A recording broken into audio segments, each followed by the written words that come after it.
好啦，乡亲啊，继续来看这个行政院会有一份民法的修正案。确定了，讲要甲长大人，也就是成年的年龄，为20岁降到18岁，只要送立法院后一个会期审议通过，上紧2023年就会当开始来实施了。也就是讲，到时阵只要年满18岁，就是完全成年，就会当开始计娶，家己会当登记来结婚，会当买车，会当办信用卡，会当做公司的发起人，甚至嘛会当提起到民事的诉讼。也就是讲，这个实骨头大咯，唔免搁看是大人的面色，会当家己完全做主咯。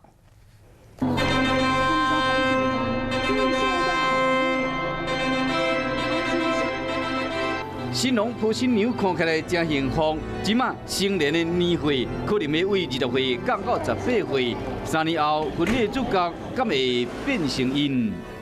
可以的话，那就不错啊。18岁应该不会想到这种东西，应该不会。考完试当然就结婚，但是我们要先有经济能力。小等一个18岁敢袂伤少年，就算双方同意，嘛要顾虑一下亲人的感受。太早，太早，爸爸应该会打我。你说我女儿要18岁结婚，但不行啊。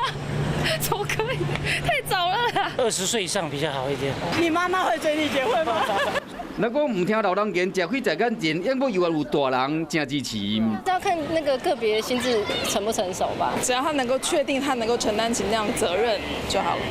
心智的年岁当然比较较重要，因为未来若满18岁，除了家己会使登记结婚，佫会使买车、办信用卡、做公司发起人，甚至家己提起民事的诉讼。以上这若是讲，拢伫立法院后一个会期通过，恐惊有真侪家长拢都要先做好心理的准备。